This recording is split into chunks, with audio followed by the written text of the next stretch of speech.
देखो, जैसे मान लो अगर मैं एक सैंपल स्पेस बनाता हूँ S, ठीक है, और दो इवेंट्स A और B में लेता हूँ। मान लीजिए ये A है और ये B है। तो देखो यहाँ से एक बात क्लियर है कि जो इंटरसेक्शन की प्रोबेबिलिटी होगी ये हमेशा A की प्रोबेबिलिटी से कम होगी। देखो ये पूरा A है ना, और ये इंटरसेक्शन है, तो इंटरसेक्शन की जो प्रोबेबिलिटी है पूरे A की प्रोबेबिलिटी से कम होगी, है ना। अच्छा, इक्वल भी हो सकती है। इक्वल कब होगी? देखो, इंटरसेक्शन की प्रोबेबिलिटी A के इक्वल कब होगी? देखो, वो A के इक्वल तब हो जाएगी कि जैसे मान लो ये हमारा सैंपल स्पेस है और ये मान लीजिए B है और इसके अंदर ही A आ गया, है ना। तो मतलब A जो है वो B का सबसेट हो गया यहाँ पर। तो अगर A B का सबसेट हो गया तो इसका मतलब A B के अंदर ही आ गया, और अगर A B के अंदर आ गया तो जो A और B का इंटरसेक्शन होगा, देखो वो एग्जैक्टली A के बराबर हो जाएगा। A और B का इंटरसेक्शन A के बराबर हो जाएगा। तो ऐसे केस में A इंटरसेक्शन B की प्रोबेबिलिटी भी A के बराबर हो जाएगी, है ना। तो इक्वल तब होगा जब A B का इंटरसेक्शन हो जाएगा। ध्यान दो, A B का इंटरसेक्शन हो जाएगा, है ना।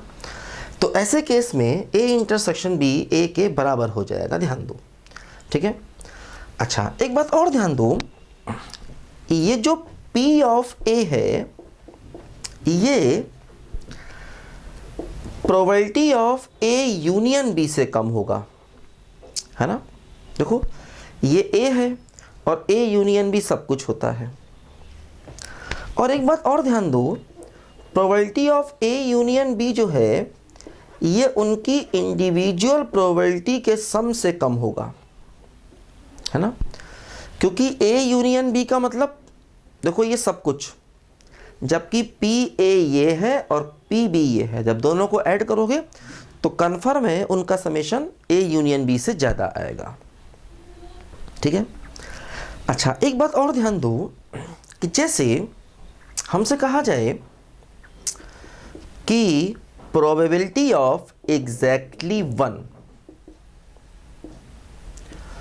Out of A and B, A और B में से केवल एक की प्रोबेबिलिटी, तो केवल एक की प्रोबेबिलिटी का देखो मतलब ये हुआ कि हमें या तो ये वाला पार्ट चाहिए या फिर ये वाला पार्ट चाहिए। केवल एक का मतलब या तो अकेला A आए B ना आए, या B आए और A ना आए। तो देखो इसमें दो पार्ट आएंगे, एक आएगा A इंटरसेक्शन B कॉम्प्लीमेंट और दूसरा आएगा B इंटरसेक्शन A कॉम्प्लीमेंट। देखो ये वाला पार्ट क्या है? A इंटरसेक्शन B कॉम्प्लीमेंट है, और ये वाला पार्ट क्या है? B intersection A complement. ध्यान दो, इन दोनों का सम आ जाएगा। देखो, अच्छा इसको हम ऐसे लिखते हैं PA minus P of A intersection B, इसको ऐसे लिख सकते हैं, है ना। A इंटरसेक्शन B कॉम्प्लीमेंट को ऐसे लिख सकते हैं, और B इंटरसेक्शन A कॉम्प्लीमेंट देखो जो ये वाला पार्ट है इसको लिख सकते हैं PB minus A intersection B, ठीक है। तो देखो ये क्या हो गया? ये हो गया PA plus PB minus twice P of A intersection B। तो ये क्या है? ये है एग्जैक्टली 1 के होने की प्रोबेबिलिटी। A और B दोनों में से एग्जैक्टली 1 के होने की प्रोबेबिलिटी।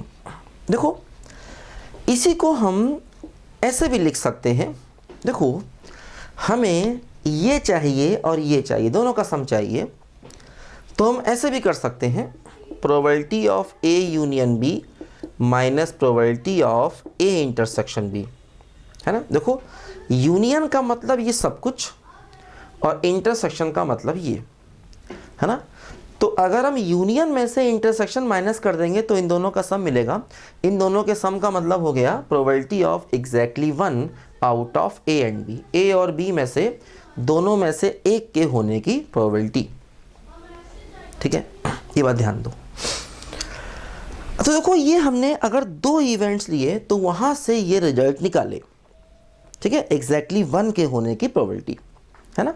तो ये सब छोटी छोटी बातें हैं जो कि सेट थ्योरी की हेल्प से निकल रही हैं, लेकिन सारी की सारी ये बातें बहुत इंपॉर्टेंट है, ध्यान देना, ठीक है। लिखो जरा बच्चों ध्यान से इसको पहले।